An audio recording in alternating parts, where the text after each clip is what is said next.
안녕하세요. 선교연장 노혜진 장로입니다. 2026년 선교를 향한 기도의 횃불을 드는 첫 시작을 이 자리에서 밝힙니다.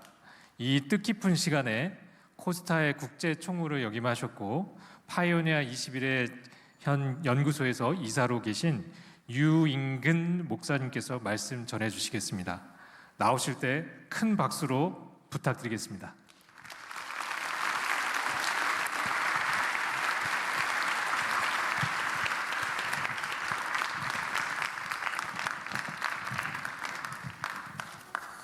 할렐루야.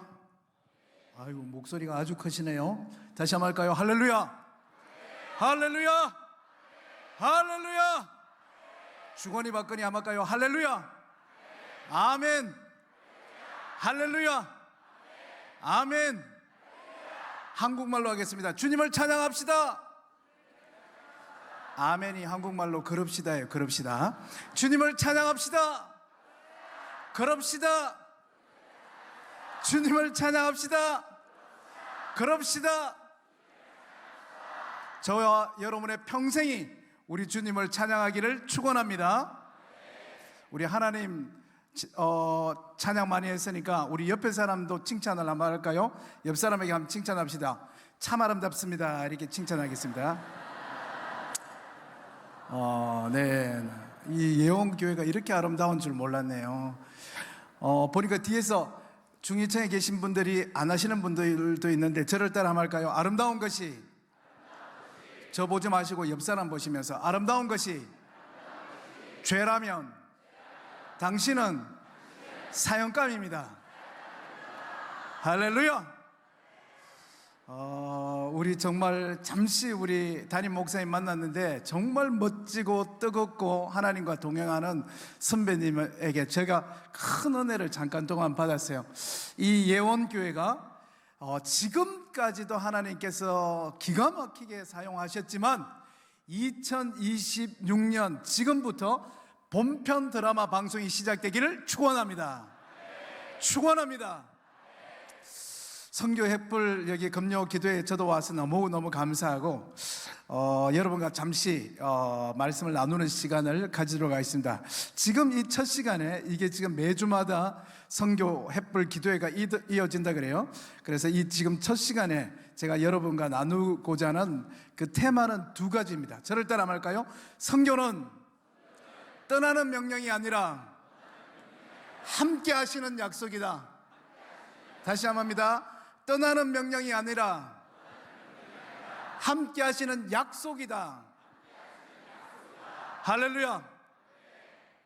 저는 아르헨티나에 선교사로 있었습니다. 신대원을 졸업하고 아르헨티나에서 선배 선교사님의 요청을 해서 아르헨티나를 가게 됐습니다. 그래서 정말 너무너무 먼 곳에 가게 됐죠. 아르헨티나가 얼마나 먼 곳이냐면 한국에서 가장 먼 곳이에요.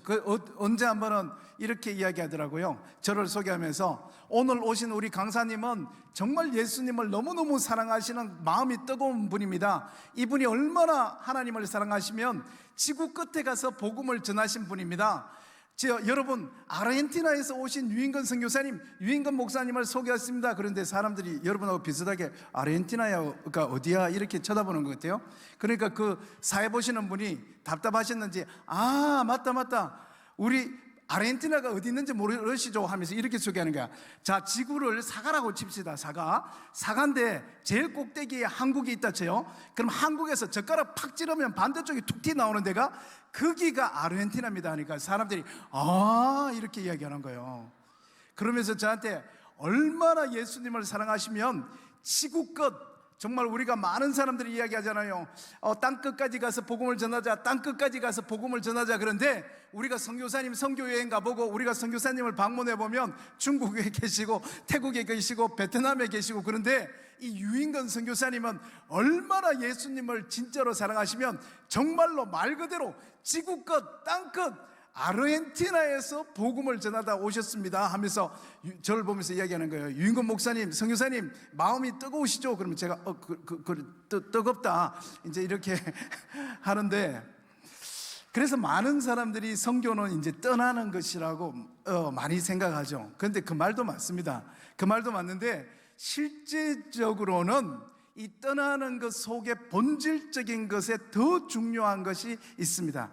많은 사람들이 선교사가 특별한 사람, 아니면 뭐 나는 돈이 없어, 나는 영어를 잘 못해, 나는 믿음이 약해, 그래서 아직 나는 선교사가 될 준비가 안 됐어, 그렇게 이야기하지만 실질적으로 선교는 그런 멀리 떠날 수 있는 용기가 있는 사람이거나, 아니면 돈이 있거나 영어를 잘하거나 믿음이 불처럼 떠오르거나, 그렇게 해서 선교로 출발하는 거 아닙니다. 선교의 가장 핵심적인 것은, 저럴 때는 한 번 더 할까요? 함께하는 약속. 그 하나님이 함께한다는 약속을 받은 사람들이 선교를 떠나는 거예요. 오늘 우리 성경 구절 창세기 28장 15절 다 같이 한번 읽어볼까요? 28장 15절 다 함께 읽습니다. 시작.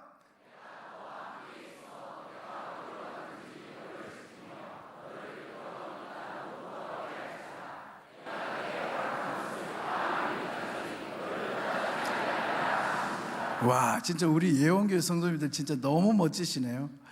예. 다시 한번 읽겠습니다. 시작. 내가 너와 함께 있어 내가 어디로 가든지 너를 지키며 너를 이끌어 이 땅으로 돌아오게 할지라. 내가 내게 허락한 것을 다 이루기까지 너를 떠나지 아니하리라 하신지라. 할렐루야. 이 성경, 이 창세기 28장 15절 이 한 구절에 내가 너하고 함께 있겠다, 너를 지키겠다, 너를 이끌겠다, 너를 돌아오게 할 것이다, 내가 너한테 하고 싶은 일이 있는데 그걸 다 이룰 때까지 결단코 너를 떠나지 아니하리라. 할렐루야.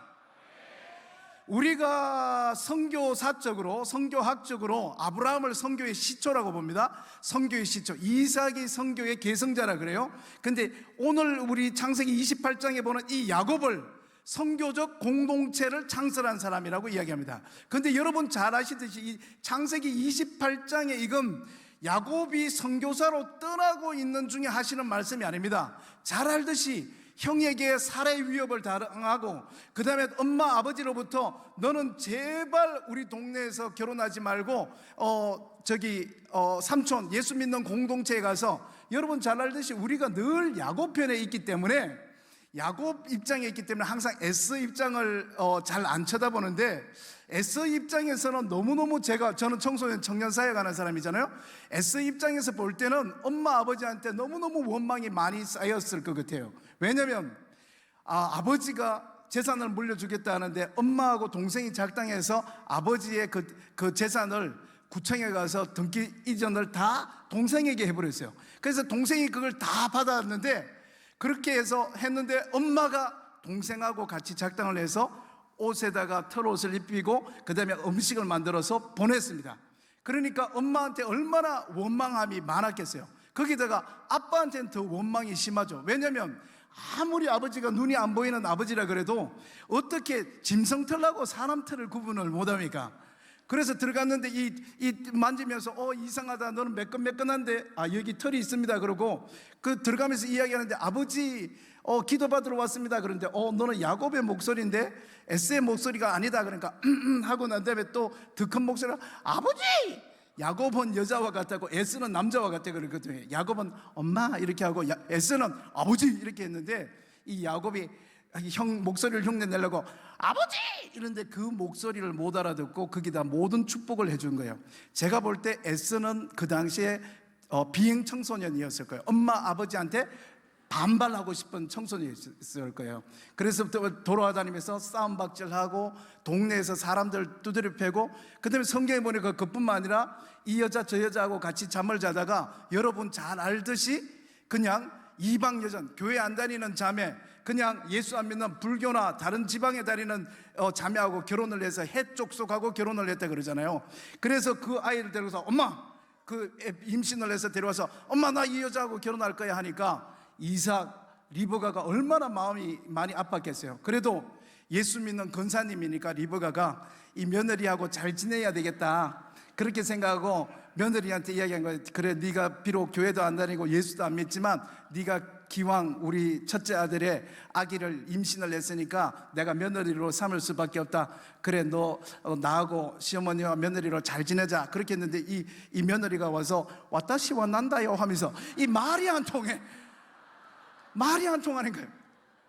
그러니까 깜짝 놀라가지고 이거 어떡하냐, 이거 말이 통해야 전도를 하든지 말이 통해야 같이 살든지 할 텐데. 그래서 여러분 성경에 보면 이 야곱이 이 창세기 28장에 보면 형에게 살해 위협을 당해서 도망가는데 그 앞에 27장에 보면 엄마가 이야기합니다.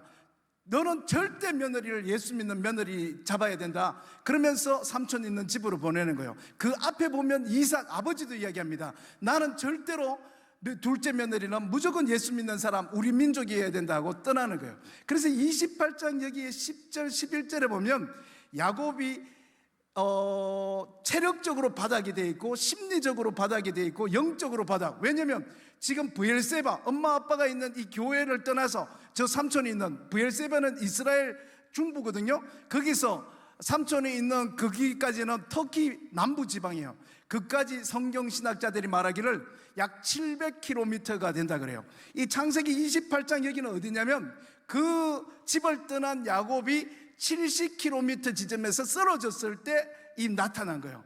그때 쓰러졌을 때 야곱은 체력적으로 바닥이었고 심리적으로 바닥이었고 영적으로 바닥. 여기는 예수 믿는 데고 여기는 헷 족속, 브리스 족속, 온갖 바알과 아세라와 암몬 신들이 있는 이 우상 버글버글이는 땅을 지나가서 삼촌 있는 예수 마을까지 가는데 얼마나 이 두렵고 떨렸습니까? 그렇게 지나가는데 여러분 잘 아시듯이 돌베개도 그냥 짐승에게 던지려고 찾아서 하나 베고 자는데 그날 밤에 하나님께서 야곱에게 선교 명령을 이야기하시는 거예요. 잘 알듯이 13장 14절에 가면 야곱아, 내가 너를 통하여 동쪽과 서쪽과 남쪽과 북쪽을 할렐루야 하나님의 땅으로 만들겠다는 약속을 받는 거예요. 그리고 오늘 읽는 이 15절이 나오는데 다시 한번 읽습니다. 15절 시작. 내가 너와 함께 있어 내가 어디로 가든지 너를 지키며 너를 이끌어 이 땅으로 돌아오게 할지라. 내가 내게 허락한 것을 다 이루기까지 너를 떠나지 아니하리라 하신지라. 할렐루야. 우리가 이 성경이 이렇게 두껍지만 저는 이제 1년에 한 15,000명에서 2만 명 정도의 청소년 청년들을 만납니다. 제가 조금 뒤에 영상을 하나 보여드릴 텐데 만나고 있습니다. 거기 위해서 이 강사님들을 모시고 갑니다. 홍정기, 이동원, 하영조, 오카람 목사님부터 시작해서 그 다음에 이영표 선수라든지 아니면 션이라든지 소양이라든지 1년에 한 300명, 400명 되는 크리스찬 목사님, 선교사님, 의사, 변호사, 연예인들, 그 다음에 찬양하는 사람들, 이런 분들 모시고 그 아이들 디아스포라 선교를 하기 위해서 해외에 흩어져 있는 800만 여러분의 자녀들을 선교하기 위해서 해외로 갑니다. 그런데 그때마다 새로운 강사님이 발굴되죠. 오늘도 너무 좋은 목사님을 이 교회에서 만났는데 그런 분을 만나게 되면 제가 늘 묻는 게 있습니다. 뭐냐면 하나님 처음 만났을 때 어떤 말 들었어요? 라고 항상 묻습니다. 근데 놀랍게도 거의 이찬수 목사님이든 유기성 목사님이든 거의 비슷한데 그 모든 말이 뭐냐면 저를 따라합니다. 내가 너와 함께하리라. 하나님께서요 우리를 기도원에서 만나주시거나 아니면 새벽기도나 큐티 때 만나주실 때 많은 이야기를 하지 않으시더라고요. 그렇게 울고 불고하는 집사님 권사님 등 뒤에 예수님께서 이렇게 오셔서 하시는 말씀이 사랑한다 내 아들아, 사랑한다 내 딸아. 할렐루야. 내가 너와 함께하노라. 할렐루야. 이 한마디에 그 눈물을 그치고 그 자리에 일어나서 삶의 전쟁터로 가는 것을 봤습니다.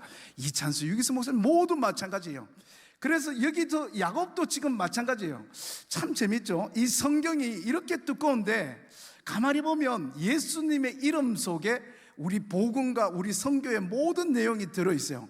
예수 이름 뜻이 뭡니까? 예수, 지저스, 예수, 조슈아. 예수님의 이름 뜻이 뭡니까? 구원한다, 구원해낸다, 지옥불에서 구해낸다 라는 뜻입니다.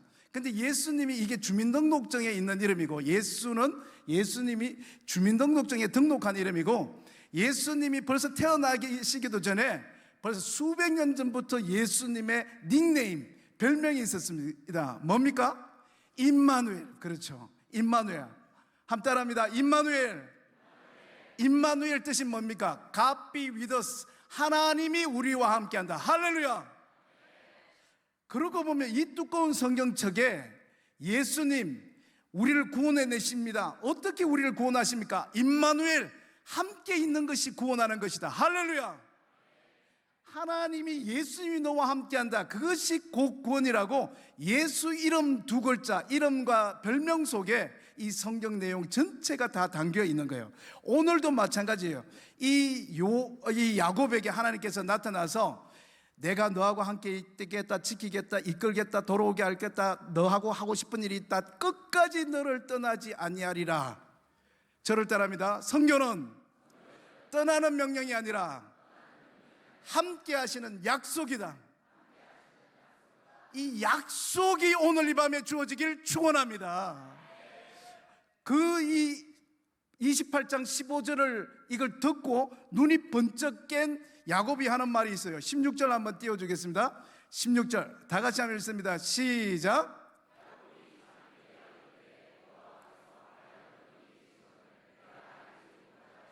(15절에) 내가 너하고 지키겠다, 함께하겠다, 널 이끌겠다, 끝까지 널 떠나지 않는다. 임마누엘의 하나님이 야곱과 함께 하시니까 16절에 야곱이 눈을 번쩍 뜨면서 하는 말이 Surely, surely, surely, surely the Lord is in this place and I was not aware of it. 정말로 하나님이 여기 계셨는데 내가 알지 못했구나. 할렐루야. 야곱은 하나님이 엄마 아빠 있는 그 브엘세바에 있는 줄 알았어요. 야곱은 하나님이 저 삼촌 있는 라반의 집에 있는 줄 알았어요. 그리고 이 암몬, 바알, 아세라, 그 다음에 헷 족속, 길가스 족속, 이 수많은 이방 집단들과 짐승들과 이 우상신들이 있는 곳에는 하나님이 없는 줄 알고 하나님 있는 곳에서 하나님 있는 곳으로 옮겨가려고 그랬어요. 그런데 하나님께서 28장 15절에 Wherever you go, whatever you do, 네가 어느 곳에 있든지 내가 너와 함께하리라. 할렐루야. 선교는 능력 있는 사람이 하는 것이 아닙니다. 돈 있는 사람이 하는 거 아닙니다. 영어를 잘하는 사람이 하는 거 아닙니다. 믿음이 좋은 사람이 하는 거 아닙니다. 선교는 하나님께서 여러분을 함께하고 싶다고 부르는 초대인 줄로 믿습니다. 두 번째 저를 따라합니다. 선교는 능력에서 시작되지 않고 성령에서 시작된다. 선교는 능력 있는 사람을 하나님께서 뽑으시는 것이 아니라 예수님께서 우리 사도행전 1장 8절 한번 볼까요? 이 창세기 28장 15절과 사도행전 1장 8절은 기가 막힌 짝인데 사도행전 1장 8절 다 같이 한번 읽습니다. 시작. 오직 성령이 너희에게 임하시면 너희가 권능을 받고 예루살렘과 온 유대와 사마리아와 땅끝까지 이르러 내 정인이 되리라 하시니라. 아멘. 예수님께서 제자들을 선교사로 파송하실 때 하신 말씀이 너희가 준비되면 가라, 좋은 환경이 주어지면 가라, 실력이 충분해지면 가라. 그게 아니라 예수님은 단 하나의 말씀하셨습니다. 성령이 임하시면. 할렐루야. 선교는 우리가 이제부터 우리 예원교회가 이제 선교의 총 진군합니다. 이제부터 우리 가정은 선교적인 가정이 된다. 이제부터 나는 선교사를 파송하는 집사가 된다. 선교는 여러분이 결단하는 것이 아닙니다. 선교는 성령님이 여러분 위에 임하실 때 할 수 있는 건 줄로 믿습니다. 지금 선교 햇불 기도회라는데 오늘이 첫째 날입니다. 제가 오면서 계속 기도하기를 하나님 예언교회에 하나님의 불꽃 같은 눈동자가 내려보시고 예수님의 불띠 붉은 피가 이 예배당 벽면마다 흐르게 하여 주시고 성령님의 찬란한 빛이 오늘 이 저녁에 끌려왔든지 억지로 왔든지 의무감 때문에 순장으로 건사로 왔든지 성령님의 찬란한 빛이 그 성도의 마음을 열어 주시옵소서. 성령님이 임하실 때 이 예원교회에 선교의 불이 붙을 줄로 믿습니다. 많은 사람들은 능력 있는 사람이 선교를 하는 것 같아요. 많은 사람들이 신학교를 가야 선교할 수 있는 줄 알고 많은 사람들이 뭔가 준비가 잘 되었을 때 선교를 할 수 있는 것 같아요. 그렇지 않습니다. 선교는 하나님이 임재하신 장소에서 일어나는 줄로 믿습니다. 오늘은 기도회를 많이 해야 되기 때문에 제가 최대한 짧게 하려고 하는데 바로 제가 그 두 가지 이야기하고 함께 기도하면 좋겠습니다. 지금 제가 일하고 있는 코스타라는 단체인데 우리 파워포인트 한번 띄워주실래요? 파워포인트 띄워주시면 이 코스타라는 단체는 1986년에 시작됐습니다. 1986년 한 목사님이 젊은 40대 목사님이 미국에 휴가를 갔다가 한국 아이를 만났어요. 86년이 어땠는지 여기 우리 권사님 장로님들은 아실 거예요. 여기 지금 청년들은 아마 지금 이 1986년이 어떤 숫자인지를 모를 거예요. 대한민국 사람이 비행기를 탈 수 없었을 때가 1986년이에요. 1986년까지 한국 사람은 북한 사람과 똑같았습니다. 청년들은 너무 믿어지지 않죠? 대한민국에 1988년에 올림픽이라는 사건이 일어났습니다. 전 세계에서 127개의 나라가 대한민국을 찾아왔고 지금까지 있었던 수많은 올림픽 중에 그 공산주의 국가, 민주주의 국가 전체가 가장 많이 모인 올림픽으로 기록되고 있습니다. 1988년 올림픽 할 때 대한민국의 뉴스마다 이런 이야기가 나왔습니다. 여행 자유화, 여행 자유화, 여행 자유화. 그 말이 뭐냐면 국민에게 여권을, 국민에게 패스포트를, 이 말이에요. 그 전까지는 비행기를 타고 패스포트, 여러분 지금 낮장도 가시고 아니면 붕따오도 가시고 지금 괌도 가시고 하는 이 모든 국민이 쉽게 구청에 가서 10분 만에, 하루 만에 받는 이 여건이 1988년 전에는 만들어질 수가 없었던 거예요. 특히 남자는 한번 비행기 타고 해외를 나가려고 그러면 5개 기관을 가야 됩니다. 외교부, 국방부, 체육부 여러 군데 가서 저는 절대로 월북하지 않겠습니다라고 서약서를 쓰고 그때 비행기를 탈 수가 있었어요. 그런 1986년에 이 40대 젊은 목사님이 해외에 갔다가 한국 청년을 만났으니까 얼마나 감동했겠어요. 그래서 그 청년들에게 내가 밥을 사줄 테니까 모여라. 도대체 몇 명 있냐 하니까 한 13, 14명이 있대요. 그래서 밥을 사주려고 하니까 그 청년들이 이렇게 얘기했대요. 목사님, 저희들은 밥보다 더 하고 싶은 게 있습니다. 그게 뭐냐? 그러니까 말씀을 듣고 싶습니다. 저희들이 이 해외에 와서 유학하는데 공부하는 것도 영어로 힘든데 교회 가면 한인교회가 그때 별로 없던 시절에 백인교회 가서 설교도 영어로 들어야 되니까 저희들의 영혼이 너무도 핍절합니다. 목사님, 만약에 할 수 있다면 3일 동안 우리를 위해서 수련회를 해 주십시오. 그래서 그 목사님이 3일 동안 그 13명을 데리고 수련회를 한 거예요. 그리고 이제 휴가를 떠나려고 하는데 그 옆에 있는 대학의 한국 학생들이 그 소문을 듣고 목사님을 찾아와서 목사님, 저희 대학 여기서 2시간만 가면 있는데 그 대학에도 한국 애들이 10몇 명 있습니다. 그래서 그 아이들과 수련회를 3일 했어요. 그리고 이제 휴가 떠나려고 하는데 저 몇 시간 떨어져 있는 데서 또 아이들이 와서 목사님, 여기도 우리 한국 애들이 있어요. 그래서 그 목사님이 10일의 휴가를 3번의 수련회를 하면서 제가 나중에 그분이 80세가 되셨는데 그분하고 같은 호텔에 잠잘 때 이렇게 이야기하시더라고요. 마지막 3번째 수련회 할 때는 너무 지쳐서 누워서 설교했대요. 누워서. 궁금한 거 있으면 질문해라. 그리고 그렇게 하면서 설교했대요. 그리고 그 젊은 목사님이, 40대 목사님이 한국으로 돌아오는 비행기에서 야, 이 해외에 흩어져 있는 이 디아스포라 우리의 자녀들을 어떻게 하면 도울 수 있을까 하다가 자기하고 제일 친한 워싱턴에 있는 친구에게 전화를 해서 우리가 이 친구들을 위해서 수련회를, 우리가 말씀, 복음을 전파하는 일을 하자, 공부가 다가 아니라 말씀을 전하는 일을 하자 그러면서 그 2명이 손을 잡고 1986년에 KOSTA라는 저 작은 수련회가 열렸습니다. 그래서 제가 저기 도대체 첫 번째 저 수련회에 몇 명이 왔나 해서 제가 이쑤시개로 머리를 다 찔러봤거든요. 그 200명이 안 돼. 지금 이건 너무너무 많은 인원이에요. 200명도 안 되는 청년들이 모여서 수련회를 했는데 제가 지금 말씀드린 그 젊은 40대 목사님이 한 분의 이름이 홍정길 목사님이라는 분이고 한 분이 이동원이라는 목사님입니다.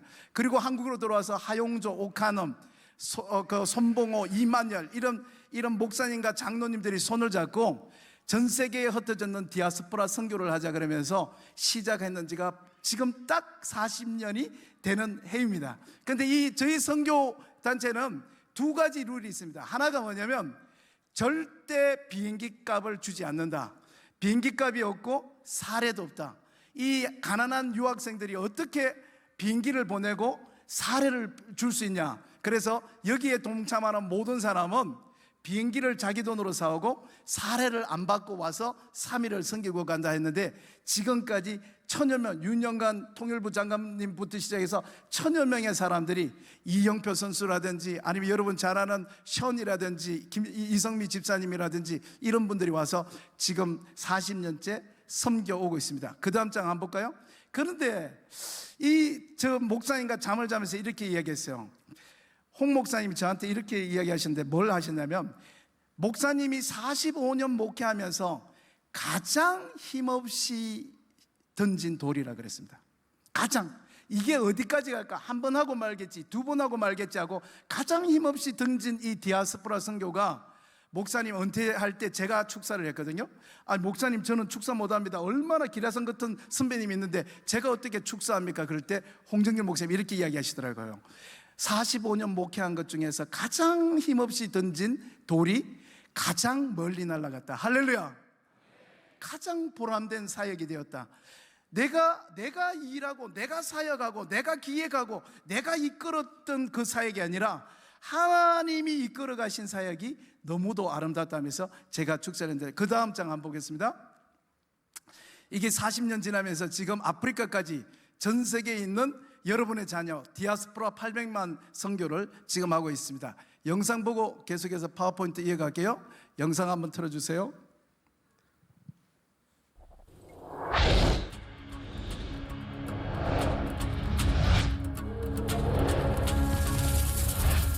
And the pain falls like a curtain.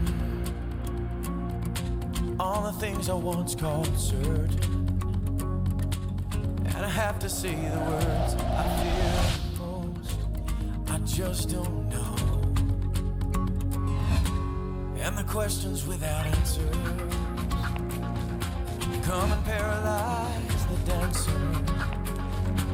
So I stand here on the stage, afraid to move, afraid to fall. Oh, but fall I must on this truth that my life has been formed from the dust.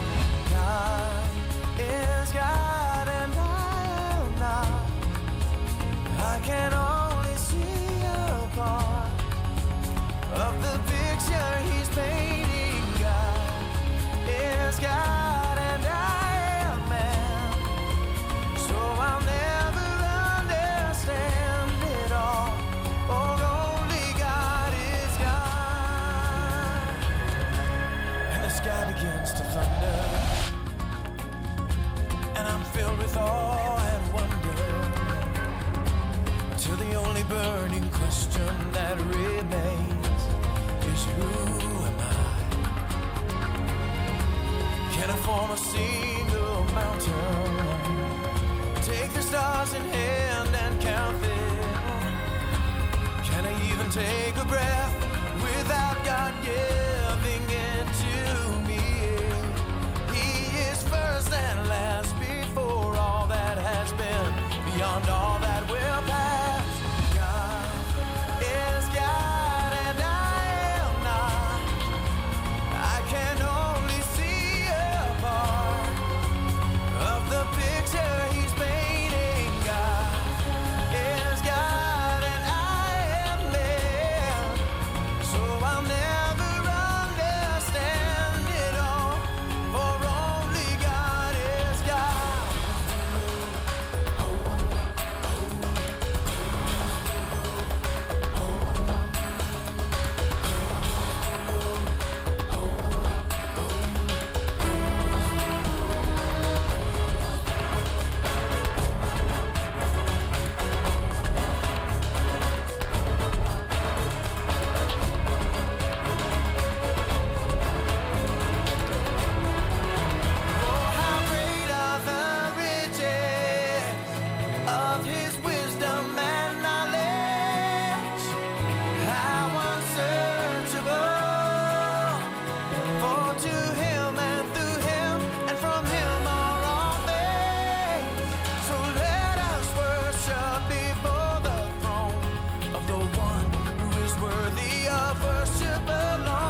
할렐루야. 우리 하나님께 영광의 박수 드리겠습니다. 네, 우리 파워포인트 그 다음 한번 띄워주세요. 근데 힘없이 던진 돌이 그냥 13명의 젊은이를 돕기 위해서 던졌는 돌이 세월이 40년 동안 지나면서 그 다음 장 보겠습니다. 이 디아스포라 선교만을 하려고 했었는데 중국 청년들이 몰려들면서 차이스트라고 인제 사진을 계속 넘기시면 돼요. 이 중국 청년들이 모여서 이 수련을 하면서 중국이 지금 여기 한국에서 워싱턴에서 멜번에서 계속해서 사진 넘기시면 됩니다. 계속해서 열리고 있습니다. 그 다음에 모스타라고 몽골 청년들이 이 수련에 오기 시작하면서 한국 아이들을 도우려고 했던 그 작은 행동들이 이제 몽골 아이들이 들어오면서 몽골 청년들이 여기 와서 복음을 듣고 교수가 되고 변호사가 돼서 자기 본국으로 파송되기 시작합니다. 그뿐만 아니라 모스타를 지나서 그 다음 장 넘겨주시죠. 네, 계속해서 넘겨주시면 됩니다. 러스타, 러시아 청년들이 들어와서 이 수련에 참여하고 여기서 목회자가 되어서 지금 인천 땅으로 파송되어서 러시아 청년들이 지금 이쪽으로 들어오고 있습니다. 그 러시아 청년들뿐만 아니라 자스타라고 일본 청년들이 이제는 이 작은 수련에 참여하면서 일본 청년들이 훈련받으면서 선교사가 되고 목사가 되고 변호사가 되고 의사가 되는 일들이 일어나기 시작합니다. 그리고 비스타라고 베트남 땅에서 붕따오에서 나짱에서 호치민에서 하노이에서 베트남 청소년들이 참여하면서 그곳에서 훈련을 받고 선교사가 되고 교회를 짓고 아이들이 파송되기 시작하고 있습니다. 지금 전쟁과 위협 속에 있는 미얀마, 그 다음 장도 넘겨주세요. 미얀마 청년들도 이 자리에서 모여서 한국으로 숨어서 도망와서 한국에서 수련회를 열고 모여서 훈련을 받고 있습니다. 저는 그 80세 된 그 선배 목사님과 함께 잠을 자다가 이런 이야기를 들었어요.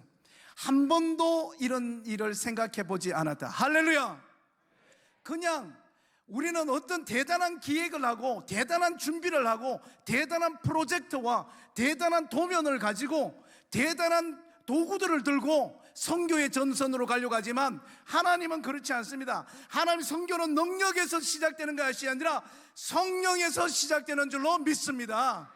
하나님께서 함께 하시는 사람, 그 사람이 하나님과 함께 하시는 일에 동참하는 초대가 선교인 줄로 믿습니다. 두 번째 이야기하고 제가 오늘 여러분과 기도하려고 하는데, 두 번째 이제 파워포인트 다 지워주셔도 됩니다. 두 번째 이야기는 저는 선교사님에게 빚을 진 사람입니다. 왜냐하면 저희 가정이 선교사님 때문에 예수님을 믿게 됐습니다. 저희 어머니는 여기 서울에서 사는 서울 사람이었습니다. 저희 외할아버지가 아마도 미군 부대에서 일했던 것 같아요. 6.25 전쟁이 터졌습니다. 그리고 여러분이 보는 한강대교 건널 때 그 폭파한 사진에 저희 어머니 가족이 거기에 있습니다.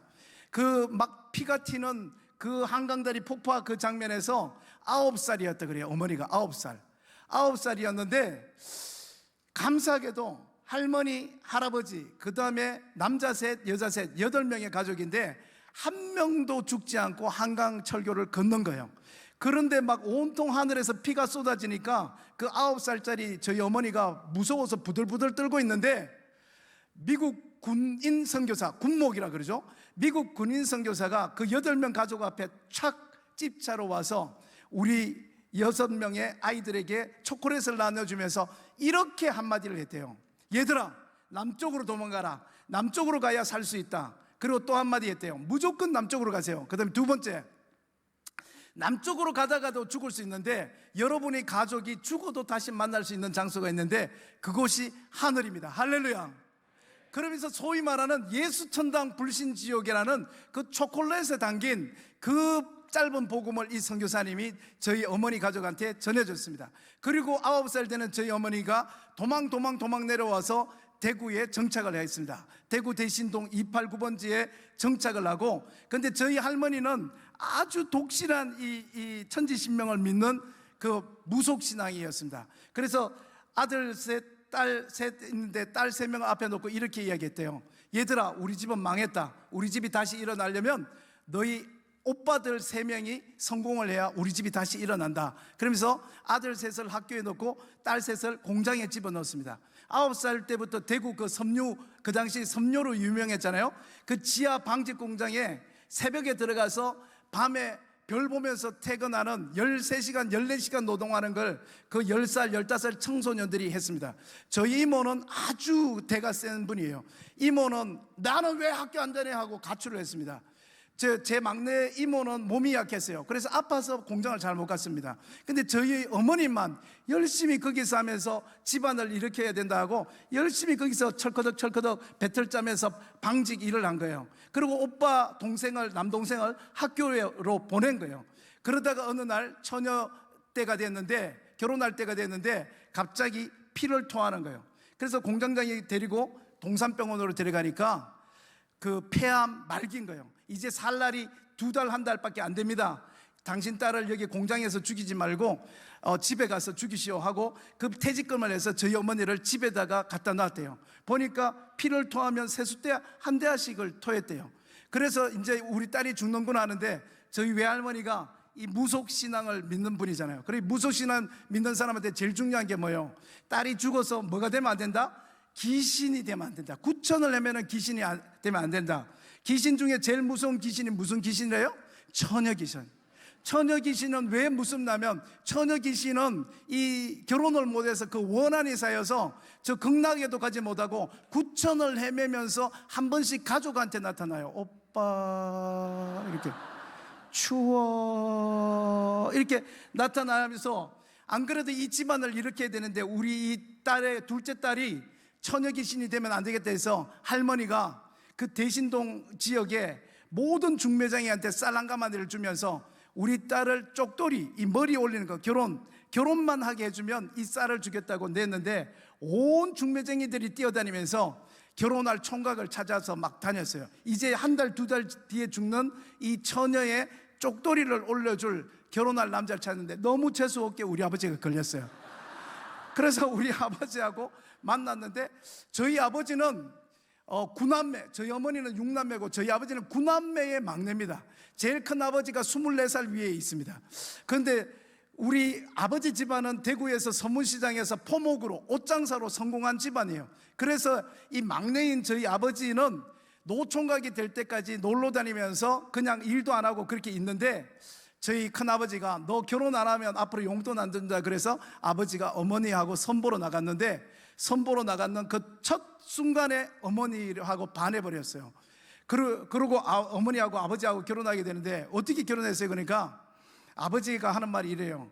그 당시 6.25 끝나고 난 다음에 온통 여러분 사진에 보는 것처럼 처녀들이 어땠어요? 얼굴이 막 시커멓고 막 그 다음에 칡뿌리 깨먹고 막 풀 먹고 막 이래가지고 막 뭐 얼굴이 이렇게 뚱뚱뚱뚱 불어있고 막 머리는 북덕강식처럼 막 이렇게 돼 있고 막 빵망이 하고 뒤에 애 없고 막 이게 처녀들이었는데 저희 어머니는 9살 때부터 지하실에서 배틀만 짰잖아요. 그러니까 얼굴이 너무너무 하얀 거예요.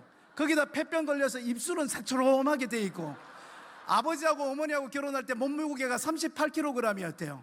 그렇게 가녀린 여자가 그 6.25 통에 그 전부 다 뚱뚱 부어있는 여자들만 있는데 저희 어머니가 찻집 문을 열고 딱 들어오는데 아버지 말로 이렇게 이야기했어요.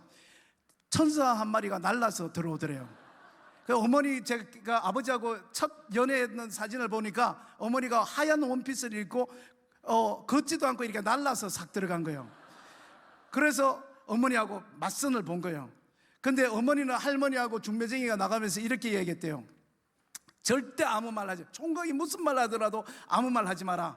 그냥 너는 입 꾹 다물고 있어라. 그렇게 해서 아버지가 이름이 뭡니까 해도 가만히 있고, 제가 좋아요 그래도 커피만 마시고 있고, 제가 싫어요 해도 커피만 마시고 있고, 제가 당신하고 결혼해도 될까요 하니까 커피만 마시고.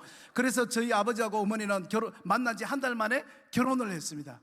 결혼을 했는데 제가 그때 그거 했죠. 나중에 이제 아버지한테 물었죠. 아버지 엄마 폐병인 거 몰랐나? 그러니까 아버지가 이렇게 이야기했어요. 이놈의 짜스가 그 당시 6.25 전쟁 끝나고 온통 대한민국의 폐병쟁이들이 버글버글 끓였는데 너희 엄마 딱 들어오는 그때 내가 너희 엄마 폐병쟁인지 알았지. 그래서 제가 이야기했어요. 그런데 어떻게 엄마하고 결혼했어? 그러니까 이놈아, 폐병은 가난한 사람이 걸리는 병이야. 내가 너 엄마 살리려고 내가 마음을 딱 묻다. 그러고 진짜로 아버지가 그때부터 큰형한테 옷을 받아서 옷을 팔면서 일을 하기 시작하고, 이 불쌍한 처녀, 이 예쁜 처녀 살린다고 아버지가 어머니를 살리기 위해서 장에 갔다가 옷을 팔고 올 때마다 소고기 사와서 삶고 볶아서 먹이고, 그 다음날 가서 돼지고기 사와서 볶아서 먹이고, 그 다음 닭고기, 계속 엄마 입에 소, 닭, 돼지, 소, 닭, 돼지 계속해서 저희 어머니 입에다 계속해서 집어넣은 거예요. 근데 정말 우리 아버지 말이 맞았는지 어머니가 살이 오르고 하면서 제 누나가 태어나고 제가 태어난 거예요. 누나가 4살 때, 제가 2살 때, 정말 우리 집은 너무너무 행복한 집안이 될 뻔했어요. 그런데 제가 2살 때 어머니가 다시 쓰러졌는데 아버지가 들쳐오고 가니까 지금도 힘든, 그 동산병원에 가니까 당신 아내가 어떻게 이 지경까지 나더냐 하는데, 어머니의 정확한 병명이 백혈병이었습니다. 백혈병. 그래서 백혈병이라고 하고, 당신 아내는 한 달을 못 사니까 집에서 평안하게 돌아가게 하시오, 그렇게 하는데 아버지가 내가 어떤 돈을 써서라도 살릴 테니까 미국이라도 가서 수술을 해달라 그러니까, 지금은 백혈병을 살릴 수 있는 이거 혈액암은 기술이 없다 하면서 돌아가라 그랬대요. 그리고 어머니는 누워있고 아버지는 장에 일하러 가야 되니까 가고, 누나는 엄마가 죽는다는 거 아니까 엉엉 울고, 저는 누나가 오니까 따라 울고, 집안이 난장판이 되고 오줌 싸고 똥 싸고 온 집안이 난장판이 됐는데, 그때 성도 여러분, 우리가 정말 이게 놀라운 일이죠. 하나님의 역사가. 그때 9살 때 들었던 미국 선교사님의 그 한마디가 생각이 난 거예요. 할렐루야.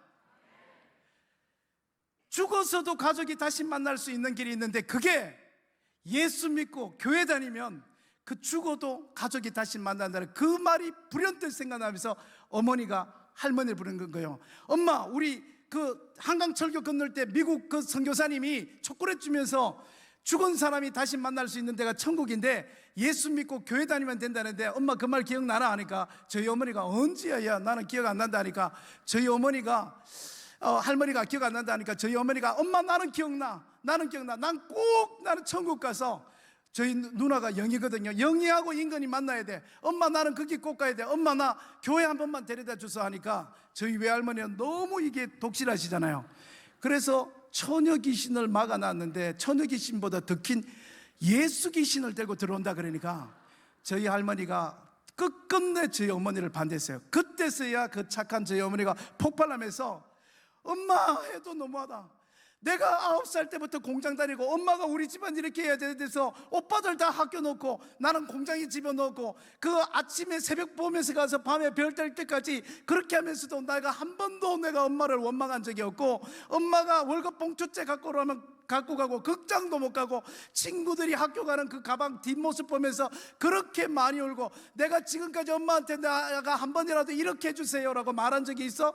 그런데 엄마가 지금 나를 지금 교회 데리고 가는 걸 이렇게 반대를 해. 엄마, 만약에 사람이 죽어서 우주에 먼지로 둥둥둥둥 떠다니면 난 죽어도 괜찮아. 그런데 정말로 미국 선교사님이 말씀하신 것처럼, 사람이 죽었다가 눈을 떴는데 천국이 있고, 사람이 죽었다가 눈을 떴는데 지옥이 있다면, 나처럼 불행한 여자는 천국 가야 돼. 엄마 나 천국 가고 싶어. 그리고 저 영이 인간이 저 4살짜리 2살짜리 데리고 난 못 죽어, 나 죽으면, 예수 믿고 죽으면 꼭 쟤들 교회 보내줘 하면서 저희 할머니한테 막 자꾸 난리를 피웠는데, 저희 어머니가 교회를 안 데려줬어요.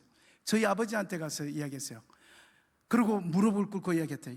저희 아버지한테, 여보 용서해 주세요, 나는 당신을 사랑하지 않습니다. 엄마가 결혼하라 그래서 결혼했어요. 사실은 죽기 전에 당신하고 결혼했어요. 그러면서 막 아버지한테 손을 빌면서, 내가 죽어서라도 이 죄를 내가 빌 테니까 제발 소원이 있는데 나 교회 한 번만 데려다 주소 하면서 아버지한테 그렇게 울면서 빌었대요. 저희 아버지는 정말로 저희 어머니를 사랑했어요. 아버지가 이야기했어요. 저희 어머니가 일본에서 임신을 잉태돼서 저희 어머니가 한국 이름 일본 이름을 다 썼는데, 저희 어머니한테, 기꾸야 내가 너 데리고 미국에 가서 수술도 할 수 있다. 그런데 우리 집은 대구 동화사 803 가파이 신앙이 있다. 근데 내가 지금 구남매 중에 막내인데 내가 니 데리고 교회 가면 우리 온 집은 뒤집어진다. 내가 미국은 데리고 갈 수 있지만 교회는 못 데리고 간다면서 아버지가 울면서 어머니 손을 뿌리쳤대요. 그리고 어머니는 매일매일 울면서 나 교회만 데려다 줘서 교회만 데려다 주면서 하고 울었는데 어느 날 갑자기 옛날에 방문 이렇게 열었잖아요. 이렇게 밖에서 갑자기 방문이 하나가 팍 열리면서 아이고 지겨워라. 어떻게 이렇게 매일같이 우유하면서 손이 하나가 탁 들어왔는데 저희 어머니가 그 손을 탁 잡았대요. 누구시오? 그러니까 왜 이렇게 우시오? 그러니까 나 교회 한 번만 데려다 주이소 했는데 그 잡았던 손이 누구냐면 대구 영락교회 집사님이셨어요. 그래서 그 어머니가 모든 사연을 이야기하고 나 죽어서 내 아들, 딸 만날 수 있도록 교회 한 번만 데려다 주소 하고 저희 어머니를 부탁해서 할머니 안 계시고 저희 아버지 없는 날 그 영락교회 집사님이 새신자부 모셔왔겠죠? 그래 들쳐있고 저 교회 장의자 뒷좌석에 이렇게 눕혀놨어요. 그리고 하루 종일 저기서 예배드리고 아버지 장에서 오기 전에 저희 어머니를 들쳐있고 방바닥에 갔다가 다시 눕혀놨는데 저희 어머니한테 놀라운 믿음이 주어진 거예요. 뭐냐면 나는 이제 죽어도 천국 간다. 할렐루야. 그리고 어머니가 그때부터 예수님을 믿게 됐대요. 그래서 저는 나중에 이제 전도사가 돼서 어머니한테 안 물어봤죠. 제가 청년들 제자 훈련하고 성경 공부하고 1대1 하고 뭐 제자 훈련해도 애들이 믿음이 안 생기더라고요. 그래서 제가 엄마는 그때 대구 영락교회 그 한 번 가서 천국 간다는 확신이 생겼다면서. 그래 정말로 죽어도 천국 간다고 확실하게 그 구원의 확신이 있었나? 그러니까 그럼 당연히 내가 확신이 있지 그때. 그래서 야 엄마는 어떻게 그렇게 한 번만에 그렇게 교회 가서 그 예배 뒷자리에 누웠는데 어떻게 그렇게 신앙이 확 들었노? 나의 청년들 제자 훈련하고 성경 공부 가르쳐도 얘들이 뭐 10년이 돼도 20년이 돼도 천국 갈까 말까 한데. 그래서 저희 어머니 이렇게 야야 예수님을 만나면 우리가 천국 가는 거 아이가? 그래서 제가 깜짝 놀라서 엄마 그러면 대구 영락교회 그 뒷자리에 누워 있을 때 엄마가 예수님 봤나? 그러니까 언제 난 못 봤다 그러는 거예요. 그럼 어떻게 예수님 만났나? 그러니까 저희 어머니는 그때 이렇게 생각했대요. 예수님이 한 번도 교회를 가본 적 없고 그 무속신앙 집안에서 컸으니까 예수님이 저처럼 이렇게 까만 양복 입고 있는 이런 예수가 교회에 이렇게 다닌다고 생각했대요.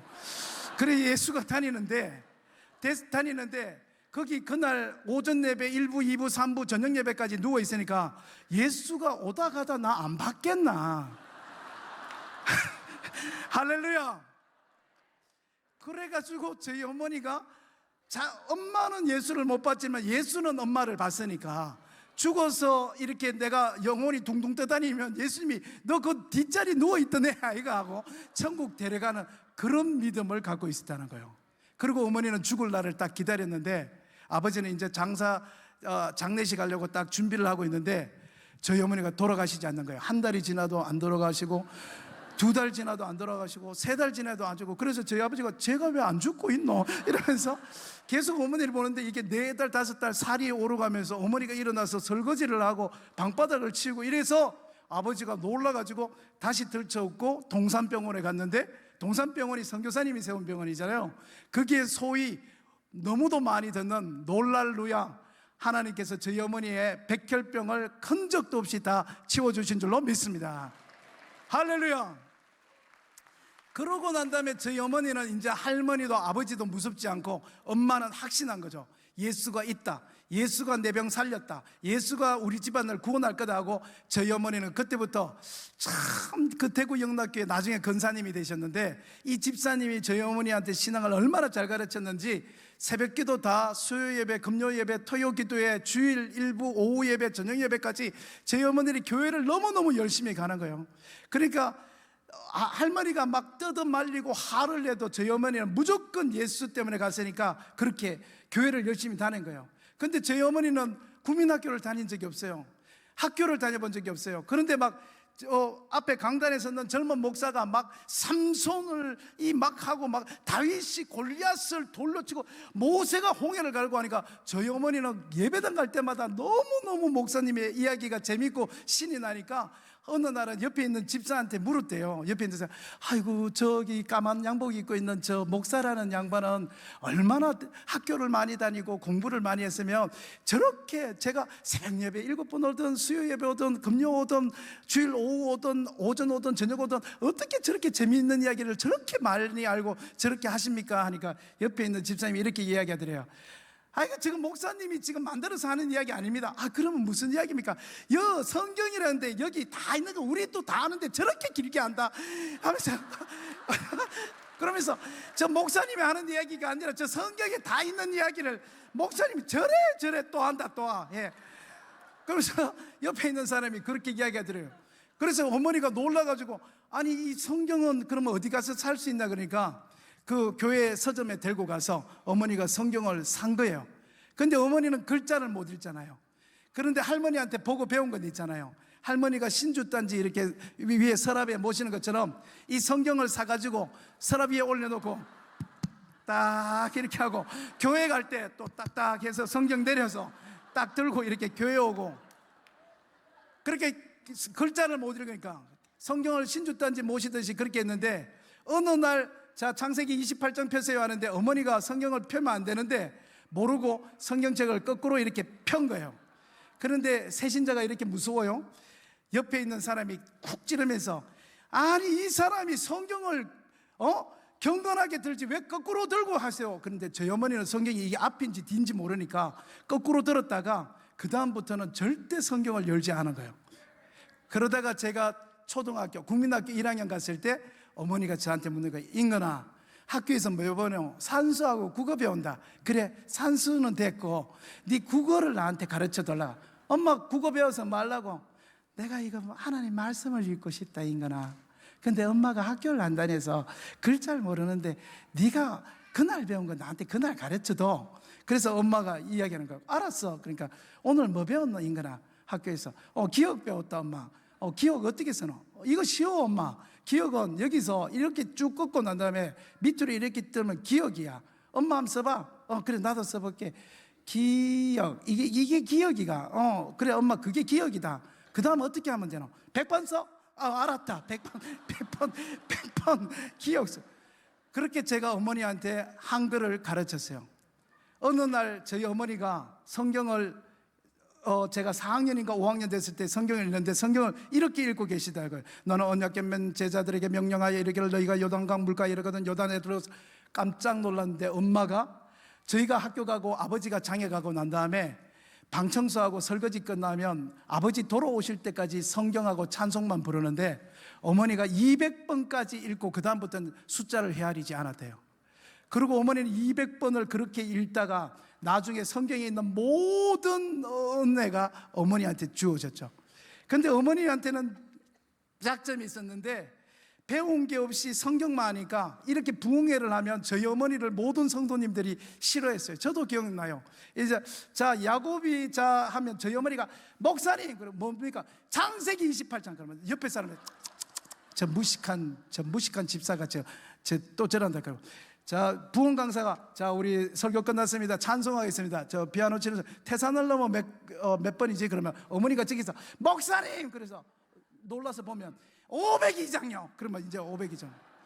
저희 어머님 배운 게 없어서 성경 찬송밖에 모르니까 성경 찬송한 걸 그렇게 기뻐하셨어요. 근데 저희 어머니가 들어갈 곳이 없잖아요. 성가대도 악보 못 부르니까 못 봐가지고 주일학교 교사도 못하죠. 그 다음에 식당에 가면 여러 집사들이 우리 엄마를 물리치죠. 그러다가 저희 담임 목사님이 저희 어머니를 너무 불쌍한 집사가 예수 믿고 성경 찬송만 하는데 이 사람은 어떡하나 하다가 저희 어머니를 파티마 병원 암 환자 병동에다가 집어넣었는데 호스피스 죽기 전에 기도하는 팀에 넣었는데 거기서부터 어머니의 능력이 드러나기 시작합니다. 할렐루야. 어머니가 기도하면 간암 환자든 폐암 환자든 막 살아나기 시작하면서 병원이 난리가 나요. 그리고 교회 질서는 엉망이 돼요. 왜냐하면 이 성도들이 호스피스 가면 이러잖아요. 자 여기 감환 환자입니다. 김 집사님 기도 쫙 해주시고 3개월 정도 남았습니다. 기도하세요. 야 저 위장암 환자입니다. 여기 우리 부목사님 부목사님 여기 쫙 하시고 여기 폐암 환자입니다. 김국지 집사님 하세요. 뭐 이렇게 해서 하잖아요. 그런데 놀랍게도 저희 어머니하고 짝된 사람은 살아나고 부목사님하고 짝된 사람은 돌아가시고 이러니까 교회 질서가 엉망이 돼가지고 전부 다 사람들이 저희 어머니하고 짝하려고 우리 당숙이 우리 사돈이 지금 암이 걸렸는데 하면서 교회 질서가 엉망이 돼요. 그때 저희 담임 목사님 지금 돌아가셨는데 너무 좋은 그 대구의 담임 목사님이 우리 엄마가 너무 배운 게 없어서 이 멸시를 받는구나 하고 저희 어머니를 데려다가 묻습니다. 김 집사님 학교를 안 다녔어요? 예 목사님 저는 학교 뒷문도 안 가봤어요. 그러니까 저희 담임 목사님이 대한민국은 이제 너무 좋은 나라가 돼서 학교 안 다니는 사람한테 졸업장 주는 제도가 생겼는데 그걸 검정고시라고 합니다.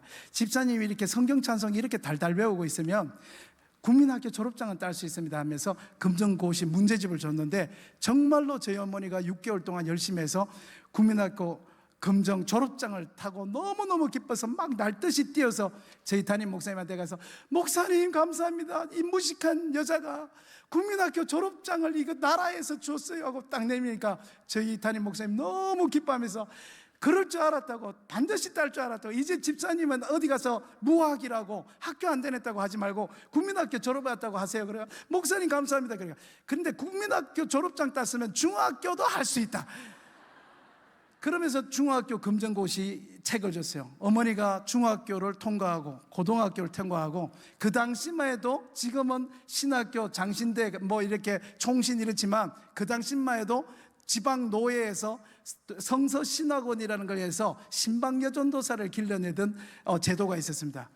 우리 담임 목사님이 저희 어머니를 거기다가 집어넣어서 신방여전도사가 되게 해서 2년 동안 거기서 졸업을 하고 저희 교회 신방여전도사가 돼서 대구에서 제일 많이 전도하는 전도사가 됐어요. 드디어 여러분 아시는 것처럼 제가 이제 아르헨티나 선교사로 갔잖아요. 이제 저는 강나루 장신대 출신이거든요. 장신대 졸업하고 아르헨티나 가는데 저희 어머니한테서 전화가 왔어요. 인근아, 네 비행기 언제 타나? 지금 다음 주에 타요. 그래 잘 갔다 온나? 엄마 아버지 잊어버리고 니는 하여튼 선교사로 열심히 충성봉사 그래. 예수님 살아있다. 예수님만 전해라 하면서 저 이야기하는 거예요. 그래 엄마 잘 갔다 올게요. 근데 아르헨티나 가면 내가 5년 뒤에 올지 몇 년 뒤에 올지 몰라요. 엄마 죄송해요. 그렇게 하니까 그래 신경 쓰지 마라. 내가 오늘 전화한 건 니 때문에 니 그거 한 게 아니고 한 가지 물으려고 전화했다. 그래 뭔데요? 그러니까 여기 대구에 서울에 있는 신학교 분교가 생겨서 목사하는 MDB 대학원 코스가 생겼는데 여기 학장님이 자꾸 나를 찾아와서 김전도사 같은 사람이 목사 돼야 된다고, 김전도사 같은 사람이 목사 돼야 된다고, 아들이 선교사 되는데 전도사님이 목사 돼서 아들 선교사를 위해서 기도해 줘야 되는데 대학원에만 들어오면 장학금으로 3년을 할 테니까 들어오라 하는데 인근아 네 생각은 어떻노? 그래서 제가 전화 받고 엄마 미쳤나? 엄마가 지금 전도사 때가 신방전도사님 하는 것만 해도 대단한데 엄마가 지금 그러면 대학원 가서 히브리어 헬라 하겠나? 지난번에 그 영어 시험도 간신히 통과했다 그러더만 뭐 대학원 가면 히브리어 헬라어 해야 돼. 말도 안 되는 소리 하지 마이소. 엄마 그냥 전도사 자리 꽉 지키고 하이소. 그리고 제가 딱 전화 끊었습니다. 그리고 제가 아르헨티나 갔잖아요. 그리고 제가 아르헨티나에서 3년 뒤에 한국으로 들어왔습니다. 그리고 이제 서울에 이제 이 선교단체를 찾고 있는데 저희 누나한테서 전화가 왔어요. 인근아, 네 어디 있노? 나 서울에 있다. 그래 인근아, 네 토요일 날 내려오너라. 왜? 나 지금 바쁘다. 서울에 지금 교회에 지금 가야 된다 그래. 엄마 졸업한다. 뭐라 카노? 그러니까 엄마 학교 들어갔나? 그래 엄마 고집을 누가 말리노? 들어갔다. 졸업한다. 그래서 아르헨티나에서 태어난 내 아기하고 결혼한 아내하고 대구에 가서 졸업식장에 가니까 한 200명이 꽉 차 있는데 졸업생 50명이 사각 모자에 있는데 저희 어머니는 그때 70세 뚱뚱한 할머니로 까만 옷에 사각 못 쓰고 있는 거예요. 모든 예배 순서가 끝나고 난 다음에 졸업생 대표 이제 마지막 답사 연설하고 오늘 축도로 마치겠습니다. 졸업생 대표, 이번에 우리 졸업생 하는 중에서 특별한 분이 계시지요. 예, 저기 김전도사님 앞으로 나오십시오. 그러니까 저희 어머니가 뒤에서 띠뚱띠뚱 하면서 이렇게 해서 걸어 나왔어요. 그리고 여기서 이렇게 딱 종이를 꺼내서 딱 펴놓고 이 사각 모자, 이제 석사하잖아요. 목회학 석사, MDB 딱 펴놓고 읽는 거예요. 사랑하는 하구 여러분, 여러분이 잘 아시는 대로 저는 국민학교 뒷문도 못 간 무식한 여자입니다. 그런데 제가 웃자다가 예수를 알아가지고 하면서 어머니가 한 5분 동안 답사를 하는데 여기저기서 울기 시작하고, 저는 제일 많이 운 사람이 누구겠어요? 제가 제일 뒤에서 꽃다발 하나 들고 있으면서 팡팡 울었어요. 우리 엄마가 얼마나 무식한 여잔지 내가 너무 잘 아는, 내가 기억 니은 디귿을 가르친 저 엄마가 저기서 까만 옷에 까만 사각 모자를 쓰고 졸업생 대표로 연설을 하는데 뒤에서 팡팡 울면서 예수님은 누구십니까? 예수님은 누구십니까? 하면서 제가 팡팡 울었어요. 저희 어머니가 목사가 될 때 나이가 68살이었습니다. 제가 이 선교 횃불 이 기도회를 시작하는 예원교회에 선교는 능력 있는 사람이 하는 게 아닙니다. 하나님이 함께 하실 때 선교 현장이 될 줄로 믿습니다. 제가 조금 전에 영상 보여드렸던 것처럼 지금 전 세계 아프리카까지 지금 1년에 1000명의 강사가 15,000, 12,000명의 청소년 청년 디아스포라를 하고 중국에, 러시아에, 베트남에, 일본 애들, 몽골 애들을 지금 선교하는데, 그 처음 시작했던 그 홍정길, 이동원이라는 그 40대 젊은 목사님들이 이렇게 될 줄 생각했을까요? 그분하고 제가 잠자면서 이야기했잖아요. 홍정길 목사님 한 번도 이렇게 생각한 적이 없대요. 가장 힘없이 던졌는데 그 돌이 이렇게 멀리 날아갈 줄 몰랐다는 거예요. 할렐루야. 그 찝짜탄 미국 병사가, 미국 선교사님이 그 6남매가 그 폭탄 속에 나올 때 그 초콜릿을 나눠주면서 예수 천당 불신주요, 너가 죽어도 다시 가족이 만날 수 있는 곳이 있는데 그것이 예수님 계신 천국이라고 그 작은 9살 여자아이한테 가르쳐 줄 때, 그 여자아이가 대구에서 가장 전도사, 뜨거운 전도의 전도사에 대해 그 아들이, 제 누나가 전도사고 제 동생이 목사고 저희 어머니가 6남매를 다 전도하고 저희 아버지 9남매 중에서 반을 전도하고 저희 온 가족이 선교사가 돼서 이렇게 될 줄 알았을까요? 그 미국 선교사님은, 그 군인 목사님은 절대로 알지 못했을 겁니다. 할렐루야. 사랑받은 성도 여러분, 저를 따릅니다. 오직 성령이 너희에게 임하시면, 다시 한번 따라합니다. 성령이 임하시면, 예수님은 너희가 준비되면 가라, 실력을 충분히 키워서 가라, 환경이 좋아지면 가라, 그렇게 말씀하시고, 예수님은 단 하나의 말씀을 하셨습니다. 성령이 임하시면, 그 성령님이 임재하셨을 때 그 성령님이 예원교회를, 여러분을, 여러분의 자녀를, 여러분의 가정을 이끌어 가실 줄로 믿습니다. 선교는 하나님의 성령이 하시는 것입니다. 선교는 그 성령에 사로잡힌 하나님, God be with us, 임마누엘, 내가 너를 지키겠다, 함께 하겠다, 너를 끝까지 떠나지 않겠다는 하나님의 함께 하심에 초대받은 예원교회 성도님들이 선교의 전선으로 뛰어나갈 줄로 믿습니다. 여러분이 건넨 초콜릿 하나, 지금 몽골, 아르헨티나, 브라질, 이란, 이라크, 베트남, 여러분이 지금 한국에요, 외국인 노동자가, 외국인이 280만, 대구 인구보다 많습니다. 지금 전국의 고등학생이 몇 명인 줄 알아요? 40만 명이에요. 근데 지금 대한민국에 공부하러 온, 이 노동하러 온 애들 아닙니다. 대한민국에 공부하러 온, 우리가 옛날에 미국에 공부하러 갔잖아요. 그처럼 한국에 스타디 코리아라는 유행이 불 정도로 한국에 공부하러 온 아이들이 2025년 8월, 6개월 전에 인구 센서스에 보니까 30만 5천 명이 들어와 있습니다. 할렐루야. 지금 저와 여러분 있는 이곳이 선교이지인 줄로 믿습니다. 그리고 우리 중에 누군가는 하나님의 초대를 받아서 먼 나라로 비행기를 타고 떠날 것입니다. 그런데 이 선교 횃불의 이 첫날, 저의 간절한 기도 제목은, 하나님, 영어도 아닙니다, 능력도 아닙니다, 우리가 준비된 것도 아닙니다, 하나님 예원교회에 성령이 임하게 하여 주시옵소서. 할렐루야.